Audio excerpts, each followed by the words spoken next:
Hello दोस्तों, आपका स्वागत है मेरे चैनल पर जेपी जा चैंस पर। दोस्तों, आज की वीडियो में आपको बताने वाला हूँ इस मशीन को जो सही करते हैं हम, तो उसमें कौन कौन से औजार हम यूज करते हैं और कौन कौन से औजार हैं ऐसे जो इसमें काम में आते हैं। वो आपको सारी जानकारी इस वीडियो में मिलेगी। औजार कौन कौन से हम यूज करते हैं, ठीक है। और इसमें एक जानकारी और देने वाला हूँ। एक कमेंट आया था मेरे पास कि इस मशीन की रेट क्या है और इस मशीन पर जो माल बनता है उसकी क्वांटिटी क्या होती है, तो उसके बारे में भी बताऊँगा।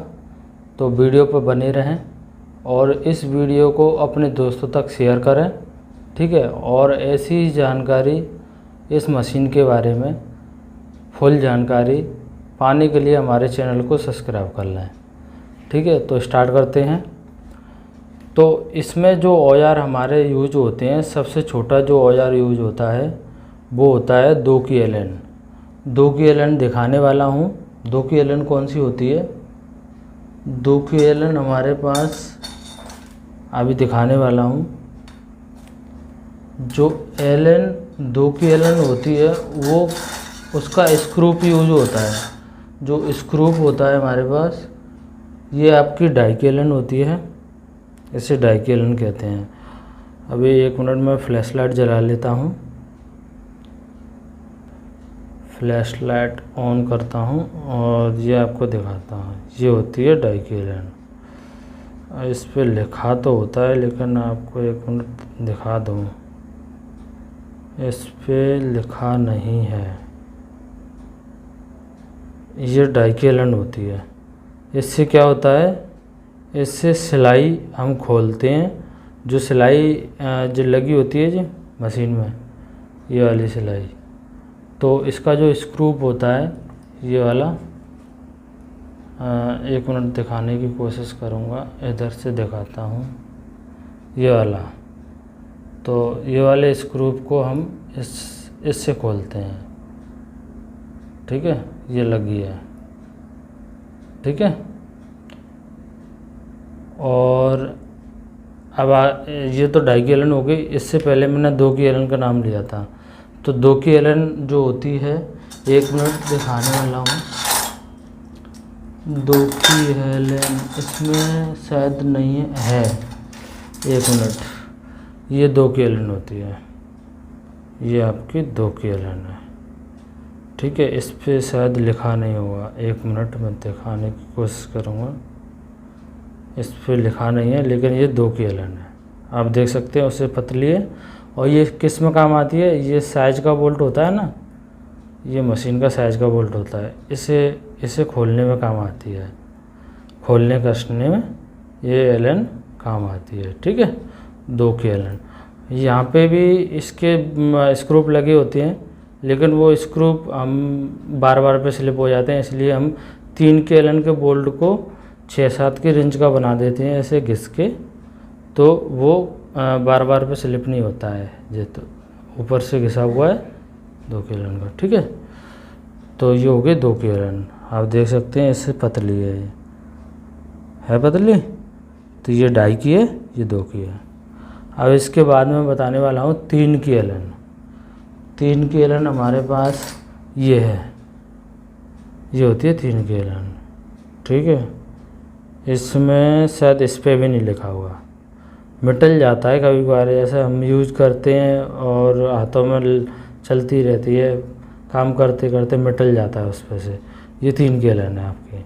3 की एलन किस में काम आती है? ये हम जॉज घिसते हैं, ये जॉज घिसते हैं हम, वो जॉज हम इसमें होल्डर में कसते हैं, इसमें काम आती है। कभी कभार हाँ, ये स्क्रूप स्लिप हो जाते हैं होल्डर के। जैसे हमने ये सामान कसा है सी पार्ट कटर, तो इस होल्डर में भी हम 3 का एलन बोल्ट लगा देते हैं, ठीक है, जैसे ये लगा है। और इसमें काम आती है डाई कसने में। ये हमारी डाई कसी हुई है इससे, ये स्क्रूप लगा है इसमें, ठीक है। ये 3 की एलन हो गई, आप देख सकते हैं। ये 3 की एलन, ये डाई की एलन और ये 2 की एलन, ठीक है। अब इसके बाद में मैं आपको बताने वाला हूँ 4 की एलन। 4 की एलन आपकी होती है ये, 4 की एलन का क्या काम है, 4 की एलन के बोल्ट यहाँ लगे होते हैं। देखिए ये 4 की एलन के बोल्ट हैं, ये 4 की एलन यहाँ पे काम करती है और आपकी इसमें भी काम करती है। यहाँ पे भी ये डाई को रोकने के लिए यहाँ पे लगा हुआ है 4 की एलन का बोल्ट, ठीक है। और आपको बताने वाला हूँ, ये सिलाई बॉक्स के नीचे लगा होता है, ये भी 4 की एलन का बोल्ट है। देखिए 4 की एलन का बोल्ट है, ठीक है। और कहाँ लगा होता है, और बहुत सी जगह हैं जहाँ पे 4 की एलन का बोल्ट लगा है, जब 4 की एलन यूज होती है हमारी, ठीक है। ये 4 की एलन हो गई, आप देख सकते हैं यहाँ पे ये 4 की एलन, ये 3 की एलन, ये 2.5 की एलन और ये 2 की एलन, ठीक है। अब मैं बताने वाला हूँ 5 की एलन। 5 की एलन हमारे पास ये है, ये 5 की एलन होती है, इस पे शायद लिखा हुआ है, देखिए इस पे दिखा दूँगा आपको, 5 के mm लिखा हुआ है, 5 की एलन। और ये कहाँ पर यूज होती है, ये होल्डर कसने में ये बोल्ट लगा हुआ है, इसमें यूज होती है, ठीक है। और यहाँ पे ये प्लेट को कसने में ये लगे हैं 5 की एलन के बोल्ट। और आपको बताने वाला हूँ, यहाँ पे इसको कसने में ये लगे हुए हैं, और ये रैक में लगा हुआ है, और ये साइड में ये रैक चलती है, तो इसे कसने में कभी चाल अपसेट हो जाती है तो रैक की, तो यहाँ से खोल के इस चाल को सेट किया जाता है, ठीक है। 4 की एलन का यूज भी बहुत होता है, ठीक है। ये हो गई 4 की एलन। 5 की एलन 5 की एलन, 4 की एलन, 3 की एलन, 2.5 की एलन और 2 की एलन, ठीक है। अब मैं बताने वाला हूँ 6 की एलन। 6 की एलन हमारे पास ये वाली है, ये होती है 6 की एलन, ये 6 की एलन होती है। 6 की एलन का क्या कहाँ बोल्ट लगे होते हैं, 6 की एलन के बोल्ट ये प्लास में लगे हैं, आप देख सकते हैं ये प्लास यहाँ पे कसा होता है, ये 6 की एलन है, ठीक है। और एक ये मैंने बताए थे यहाँ पे ठिया को ऊपर नीचे करने में ये लगा हुआ है, ठिया को बाहर करने में ये लगे हैं, 6 की एलन के बोल्ट से ही खुलते हैं, ठीक है। और इस पे साथ लिखा भी है, आपको दिखाना की कोशिश करूँगा, 6 की mm लिखा है, 6 की एलन, ठीक है। ये हो गई हमारी 6 की एलन। आप देख सकते हैं 6 की एलन, 5 की एलन, 4 की एलन, 3 की एलन और 2.5 की और 2 की, ये तो एलन यूज होती हैं, ठीक है। अब इसके बाद में आपको रिंच बताने की कोशिश करूँगा। जो चाबी होती है हमारे पास, रिंच बोलते हैं उसे हम, तो वो सबसे छोटी कौन सी है और सबसे बड़ी कौन सी है, आपको बताने की कोशिश करूँगा। सबसे छोटी हमारे पास होती है ये 6-7 की रिंच बोलते हैं इसे, देखो 7 नंबर लिखा है इसमें और इधर लिखा है 6 नंबर, 6-7 की रिंच बोलते हैं, ठीक है। ये होगी 6-7 की रिंच, ठीक है। अब इसके बाद में आती है 8-9 की। 8-9 की रिंच ये होती है, ये 8-9 की है, 8 और 9। अब 6-7 का कहाँ पे यूज होता है, 6-7 का यहाँ पे जो नट लगा हुआ है ये यूज होता है यहाँ पे, इसे खोलने में, साइज का बोल्ट खोलने में यहाँ पे यूज होता है। तो 1 मिनट दिखाने की कोशिश करूँगा। ये तो हमने घिस दी है, वैसे नई रिंच यहीं पे लगती है, 6-7 का बोल्ट ही होता है। कई बार 6 से हम इसे कस देते हैं, खोलते हैं, क्योंकि हमने ये घिस दिया है, 6-7 का बना दिया है, तो ऐसे हम कस देते हैं, ठीक है। ये होगी 6-7 की। अब 8-9 की रिंच का कहाँ पे यूज होता है, ये 4 की एलन का बोल्ट लगाता है सिलाई बक्सा के नीचे, यहाँ पे 8-9 की रिंच का यूज होता है, ठीक है, यहाँ लगती है। तो 8-9 की रिंच और 6-7 की रिंच आपके सामने है, ये रही, ठीक है। अब मैं आपको बताने वाला हूँ 9-10, सॉरी 10-11, 8-9 तो हो ही गया, 10-11 की रिंच ये है। 10-11 रिंच बहुत ज़्यादा यूज होती है, क्योंकि सबसे ज़्यादा 10-11 के बोल्ट लगे होते हैं, ये लीवरों में बोल्ट लगे हैं 10-11 के, ठीक है। और ये साइज का बोल्ट लगा है 10-11 का, बहुत सी जगह पे 10-11 के बोल्ट ही लगे हैं, ठीक है। तो इसलिए 10-11 की रिंच का बहुत यूज होता है। तो ये हो गई 10-11 की रिंच। ठीक है, अभी मैं आपको बताऊंगा, ये हमारे पास 10-11 की रिंच हो गई। 10-11 के बाद में 12-13 की रिंच ये होती है 12 और 13, देख लीजिए ये इस पर नंबर पड़ा हुआ है। ठीक है, तो 12-13 की रिंच का यूज़ मैं आपको बताऊं कहाँ पे बोल्ट लगे होते हैं। इसके बोल्ट आपको मिलेंगे या तो सिलाई बक्से में मिलेंगे, या फिर जो व्हील होती हैं, ये व्हील पटा व्हील, इसको खोलने में ये 12-13 की रिंच का यूज होता है। आप देख सकते हैं इसमें लगा होता है। ठीक है, 12-13 का बोल्ट। कभी कभार मशीन के अंदर भी इसका यूज होता है 12-13 की रिंच का। ठीक है, तो ये हो गई 12-13 की। 12-13 10-11 की ये हो गई। ठीक है, और ये 8-9 की हो गई आपकी। 10-11, 8-9 और 6-7। ठीक है, ये रिंच हो गई। अब इसके बाद में एक रिंच होती है 14-15 की। 14-15 की रिंच का क्या यूज होता है? 14-15 की रिंच ये है। 14-15 की रिंच भी किसी में 14-15 का बोल्ट लगा देते हैं। ठीक है, जैसे मान के चलो अंदर लगा होता है इस मशीन के अंदर। वैसे कई बार इसको घुमाने के लिए, जैसे हमें ठिया उठाना है ऊपर, तो इसमें लगाने के लिए 14-15 की रिंच ही काम करती है। जैसे ठिया हमें उठाना है तो इसे इधर घुमाना है, इधर घुमाना है, तो ये ठिया से घूमता है, इससे घूमता है। ठीक है, इसमें तो 12-13 की लग जाती है, किसी में 14-15 की लगती है इस वाले में। ठीक है, तो ये हो गई आपकी 14-15 की। 14-15 की, 12-13 की, 10-11 की, 8-9 की और 6-7 की।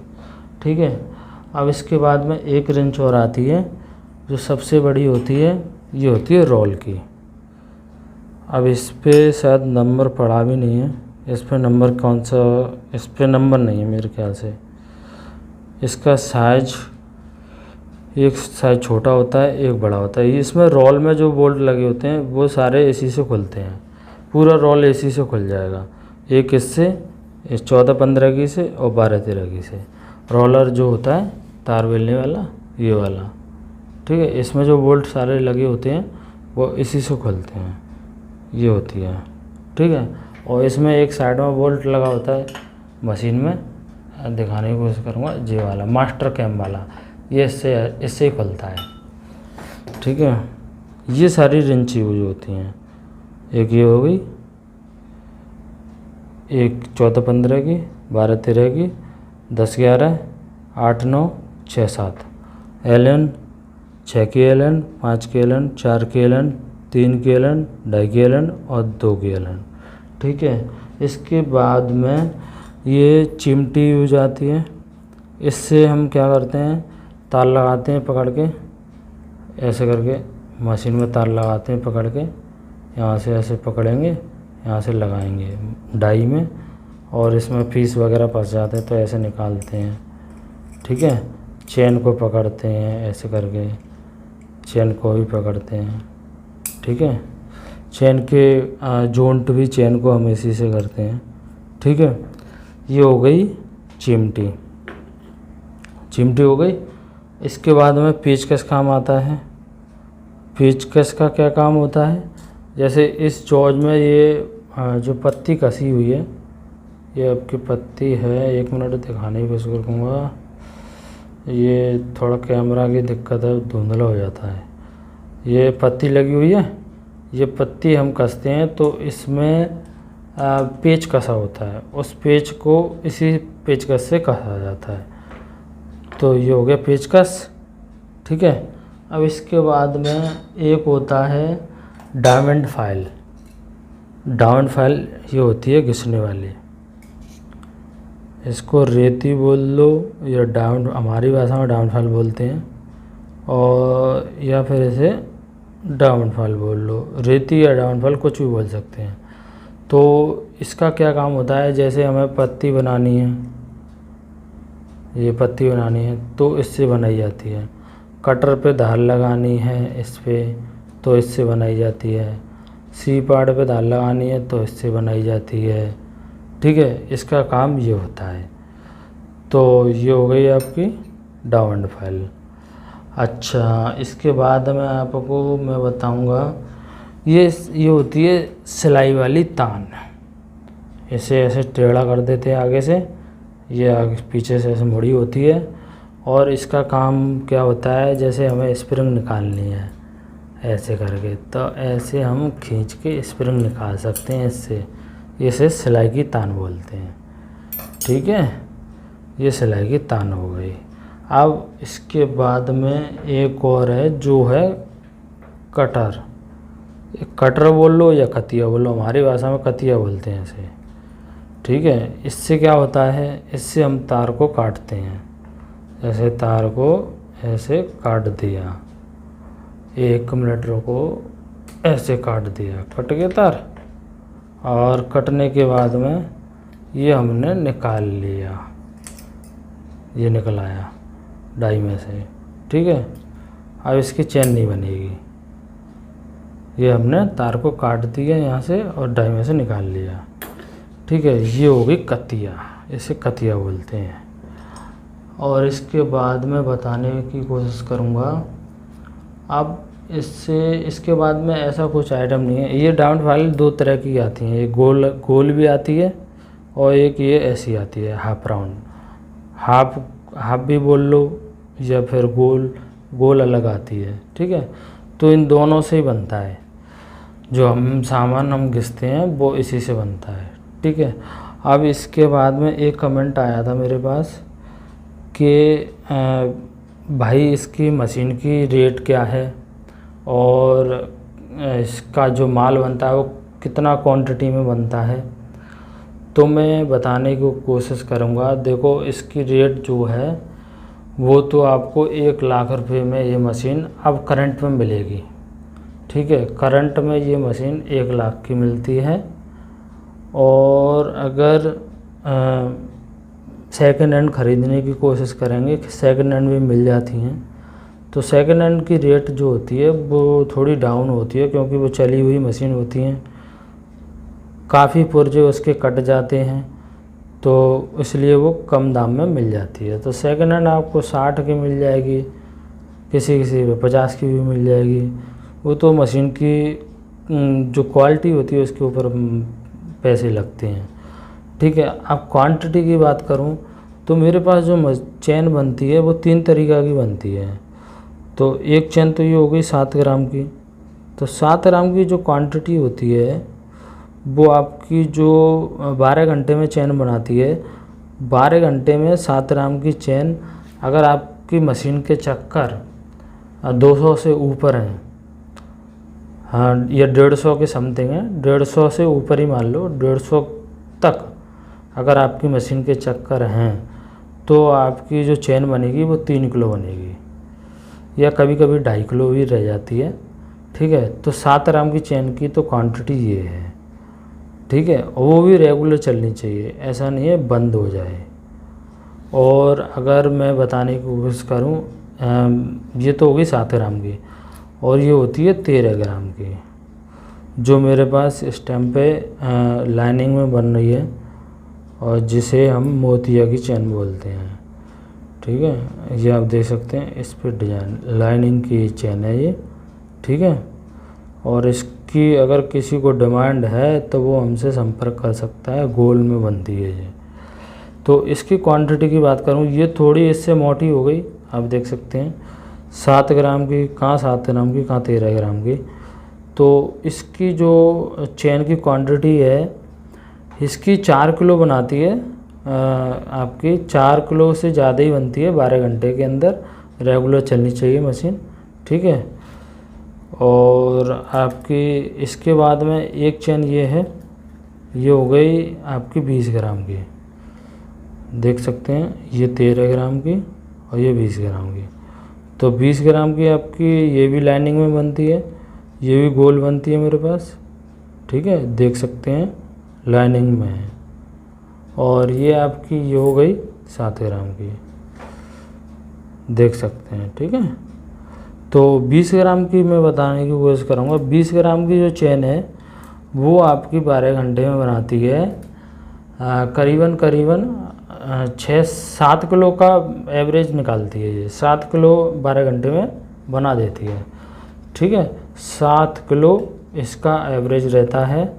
और इसकी जो डिमांड है इस टाइम पे बॉल जो गोल चेन है लाइनिंग वाली, इसकी डिमांड ज़्यादा है। तो इस टाइम पे यही चल रही है मेरे पास, सादा मनी चल रही है। तो इसकी डिमांड और इसकी रेट जो अलग अलग रहती है। ठीक है, सादा की अलग है और इसकी लाइनिंग वाली की अलग है। तो आपको ये वीडियो अच्छी लगी हो तो वीडियो को लाइक ज़रूर करना, अपने दोस्तों तक शेयर करना।